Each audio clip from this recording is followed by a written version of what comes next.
à plaider. Est-ce que vous confirmez? Vous savez, vous n'allez pas. En tout cas, ce qu'a dit le juge. C'est ce qu'a dit le juge. Non, laissez-moi répondre. Et les avocats de la partie civile. À l'absence du prévenu, vous ne pouvez pas plaider pour votre client. De la première audience. Oui, bon. Qu'est-ce que vous répondez à ça? Ce que je réponds, vous êtes dans la règle de droit et elle est moins facile que cela. Si j'ai dit que le juge a perdu son latin, entendez que le cours de la justice devait continuer et les avocats devaient être entendus. C'est du droit pur, ne vous aventurez pas à cela. Tenez-le.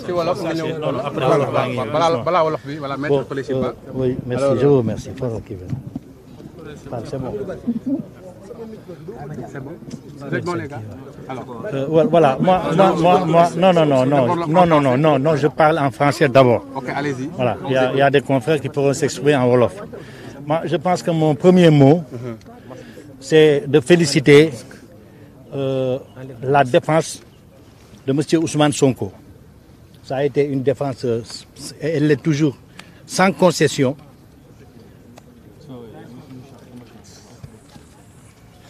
Et qui s'est battu avec les moyens du bord. Le fait aujourd'hui d'avoir pu bénéficier de la présence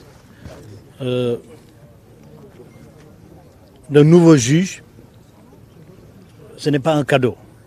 On s'est battu et le premier juge a été tout simplement retiré.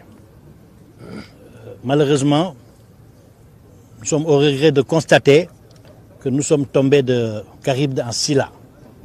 Parce que le premier juge, dont nous avons douté de l'impartialité et peut-être de l'intégrité, a été plus à cheval sur les principes. À aucun moment, il ne s'est opposé à une demande de suspension, de pause ou de renvoi. Si, les renvois, ça a été discuté, mais il nous a accordé. Et aujourd'hui, notre déception est très grande parce que, franchement, nous sommes tombés sur un tribunal qui a mis à mal les fondamentaux de notre profession. Les confrères, les excellents confrères qui m'ont précédé sont revenus largement dessus. Moi, je voudrais intervenir sur la défense de Sonko, sur un autre plan, ces droits à la défense, qui sont massacrés alors qu'il s'agit de droits constitutionnels, de libertés fondamentales de tout individu, de tout citoyen. Nous avons affaire à un homme qui s'appelle Ousmane Sonko, en qui s'identifient des millions de Sénégalais et d'Africains à l'extérieur, connus du monde entier, mais dans son pays, on lui dénie tout. On a combattu tout le monde, tous ceux qui lui sont proches, même les maçons, les enseignants, les médecins. Maintenant, c'est le tour des avocats. Un avocat a été gazé, il a frôlé la mort. Ensuite, un avocat hier a été suspendu. Ce n'est pas le lieu d'en parler. Mais notre excellent confrère Ousseynou Fall, qui a été suspendu hier, de toute façon, il bénéficie de la présomption d'innocence. Il sera défendu comme il le faudra, Inch'Allah. Et nous ne doutons pas qu'il va tirer son épingle du jeu. Parce que ce qu'on lui reproche, c'est peut-être un seul mot, qui est la forfaiture. Et aujourd'hui, nous avons vécu la forfaiture avec un autre. Absolument. Et si maintenant, vous dites un mot assez déplacé, et que cela vous vaut une suspension et une comparution en Conseil de l'ordre, on verra bien. Par contre, ce qui est arrivé à notre excellent confrère, Juan Branco, nous remplit d'indignation et de colère. Il y a 3 ans de cela, l'activiste panafricaniste Kémi Séba avait été expulsé dans les mêmes conditions du Sénégal, alors qu'il venait comparaître devant la chambre correctionnelle de la Cour d'appel. En première instance, il avait gagné son procès. Le parquet a fait appel. On l'a convoqué, renvoyé plusieurs fois. Il est venu sur convocation du parquet général et c'est à l'aéroport qu'on l'a refoulé. Il n'a pas voulu, pour des raisons de ses liens personnels avec le Sénégal, parce qu'il a vécu longtemps à Dakar, porter plainte. Récemment, en octobre 2021, Kémi Séba a eu la même mésaventure au Burkina Faso. Et un excellent confrère burkinabé, ainsi que Juan Branco et moi, avons initié une procédure devant la Haute Cour de justice de la CEDEAO. Et cette procédure se poursuit toujours.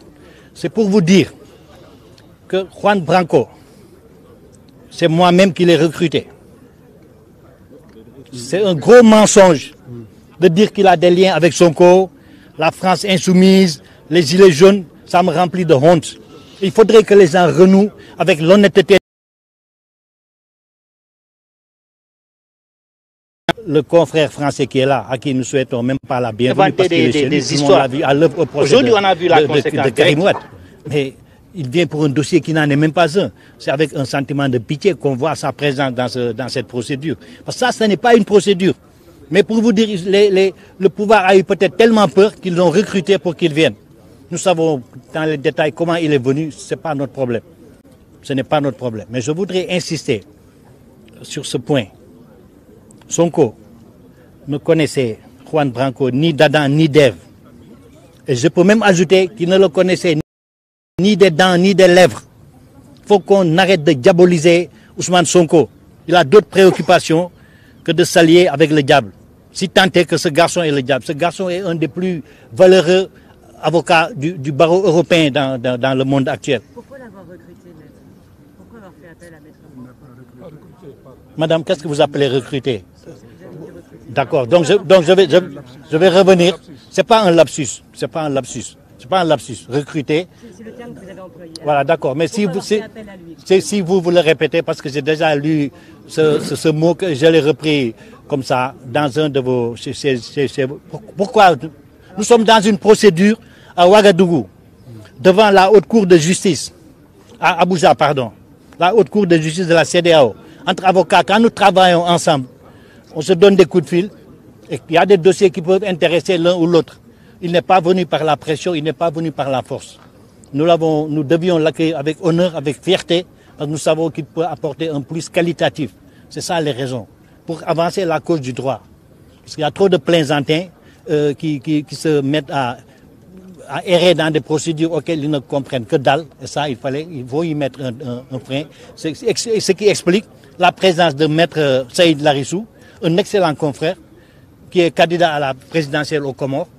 Maître Kam qui est là également, très réputé au pays des hommes internes comme une des grandes valeurs du barreau africain. C'est ça la tradition.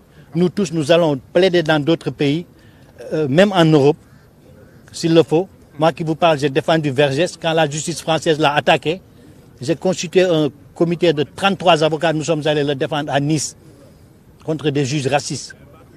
Voilà, madame. Est-ce que c'est les raisons pour lesquelles il s'est fait expulser du Sénégal? Il s'est fait expulser sans même un acte administratif.